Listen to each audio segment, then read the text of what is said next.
Ternyata Latif, Dul Arif dan Sersan Bungkus pernah tugas di kesatuan yang sama. Pantas saja ketiganya berkomplot lalu sama-sama terlibat dalam gerakan 30 September yang melakukan upaya makar dengan terlebih dahulu menculik para jenderal pimpinan teras Angkatan Darat pada dini hari 1 Oktober tahun 1965. Ya, pantas berkomplot karena mereka sudah lama kenal dan pernah tugas di kesatuan yang sama. Fakta ini diungkapkan oleh ex-Letkol Udara Heru Atmojo, mantan perwira intelijen AURI yang sempat ditahan karena dianggap terlibat dalam gerakan 30 September. Ketika dia diwawancarai oleh koran Tempo, yang kemudian dikutip oleh situs konteks.co.id dalam sebuah artikel berita yang dimuatnya. Menurut pengakuan ex-Letkol Udara Heru Atmojo ketika diwawancarai koran Tempo, para pentolan G30 SPKI itu ternyata saling terhubung. Sudah saling kenal, Letu Dul Arif misalnya, menurut penuturan ex-Letkol Heru Atmojo, sejak lama sudah berteman dengan dua pentolan penculik pahlawan revolusi lainnya, yakni Serka Bungkus dan Pelda Jahurup. Serka Bungkus adalah prajurit yang memimpin penculikan terhadap Maijen MT Haryono. Sementara Pelda Jahurup, tak lain adalah pemimpin penculikan terhadap Jenderal Abdul Haris Nasution yang gagal itu. Adapun Letu Dul Arif, anak buah Letkol Untung Syamsuri di Cakrabirawa, adalah Komandan Pasopati, yang membawahi seluruh pasukan penculik para jenderal pada dini hari tanggal 1 Oktober tahun 1965.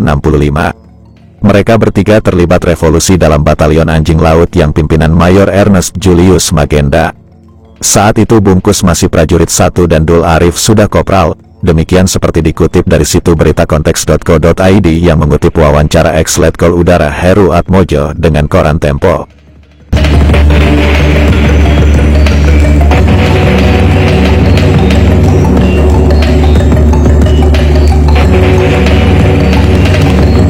Masih mengutip artikel yang dimuat di situs konteks.co.id berdasarkan wawancara ex-Letkol Udara Heru Atmojo.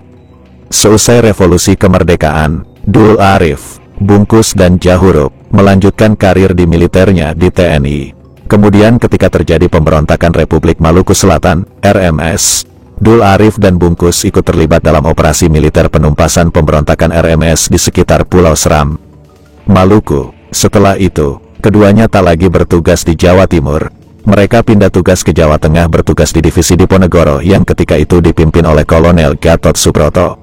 Nah, saat bertugas di Divisi Diponegoro yang berkedudukan di Jawa Tengah itu, Dul Arif, Bungkus, dan Jahurup itu bertugas di kesatuan yang sama yakni bertugas di Batalion Infanteri 448 yang berada di bawah kendali Kodam Diponegoro.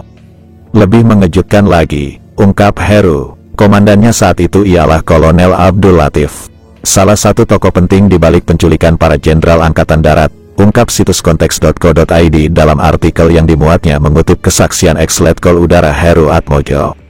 Kalau membaca pengakuan ex-Letkol Udara Heru Atmojo, artinya Latif itu pernah jadi komandannya Dul Arif, Bungkus dan Jahurup. Ya, pantas saja, keempatnya dengan mudah saja bergabung dalam komplotan gerakan 30 September, karena memang sudah lama kenal. Singkat cerita, setelah lama berdinas di Jawa Tengah, Dul Arif, Bungkus dan Jahurup masuk resimen Cakrabirawa, yakni pasukan khusus penjaga Presiden Soekarno. Tahun 1965, Dul Arif sudah berpangkat Letnan 1, adapun Jahurup pembantu Letnan 2, sedangkan Bungkus sebagai Sersan Mayor. Dul Arif, Bungkus dan Jahurup bertugas di Cakrabirawa di Kompi C. Kompi C ini dipimpin oleh Dul Arif sendiri. Kompi ini di bawah Batalion Kawal Kehormatan 1 Resimen Cakrabirawa pimpinan Letnan Kolonel Untung Syamsuri.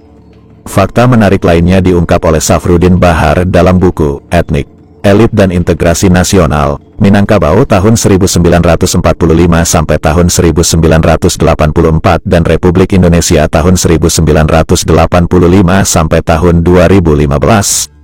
Dalam buku tersebut, Safruddin Bahar bercerita, ketika Pranoto Rekso Samudro ketika itu masih kolonel menggantikan Kolonel Ahmad Yani sebagai komandan operasi, 17 Agustus, dalam operasi penumpasan pemberontakan PRRI di Sumatera Barat. Ia mengeluarkan Instruksi nomor 17/11/1958 tanggal 17 November tahun 1958. Lewat instruksi itu dibentuk Organisasi Keamanan Rakyat, OKR, yang terdiri dari dua golongan, yaitu golongan A dan golongan B. Jumlah yang dibentuk saat itu adalah sebanyak 6.341 orang. Golongan A berjumlah 1.665 orang, diberi tugas aktif membantu memelihara keamanan.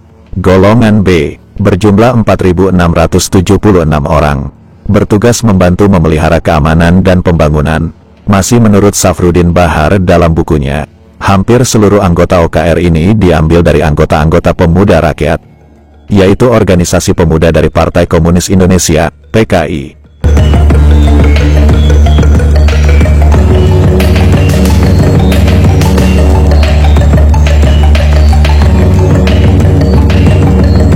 Menurut Safruddin Bahar, peluang tersebut kemudian dimanfaatkan oleh para perwira yang sudah dibina PKI untuk mengembangkan pengaruh kaum komunis sampai ke daerah perdesaan. Secara berencana mereka ini membangun pengaruh kaum komunis di daerah pedesaan, baik dengan mengangkat wali nagari baru yang berasal dari kaum komunis, maupun dengan mengisi personil organisasi keamanan desa, OKD, yang kemudian bernama Organisasi Perlawanan Rakyat, OPR, dari anggota-anggota Pemuda Rakyat, PKI. Para perwira yang sudah terpengaruh paham komunis dan ketika itu jadi anak buah Pranoto Rekso Samudro. Di antaranya adalah Abdul Latif yang ketika itu masih mayor. Latif ketika itu menjadi perwira seksi 1, intelijen. Kemudian ada Untung Syamsuri yang ketika itu masih letnan 1. Ketika bertugas di Sumbar menumpas pemberontakan PRRI. Untung Syamsuri yang masih letu adalah komandan Kompi Banteng Riders yang ditugaskan di sana. Lalu ada nama Mayor Imam Subandi, Kolonel Majiman dan Kolonel Sumadi. Menurut Safruddin Bahar, semuanya perwira teritorial. Kelak, nama-nama perwira tersebut semuanya tersangkut dengan gerakan 30 September baik di Jakarta maupun di Sumatera Barat. Mereka ini ternyata bekerja sama erat dengan PKI. Beberapa orang bahkan telah disumpah sebagai anggota PKI dan dibina oleh Biro Khusus PKI, kata Safruddin Bahar dalam buku yang disusunnya. Adapun Ketua Biro Khusus PKI Sumatera Barat, Baharudin Hanafi alias Baharudin gelar Rangkayo muda usianya 46 tahun ketika itu adalah seorang informan staf umum 1 MBAD yang pernah bertugas sebagai penunjuk jalan pasukan dalam penumpasan PRRI. Jadi, kalau melihat fakta-fakta baik yang diungkap oleh ex-Letkol Udara Heru Atmojo dan Safruddin Bahar dalam buku yang disusunnya, mereka para perwira dan prajurit yang kemudian terlibat dalam gerakan 30 September memang sudah saling terhubung.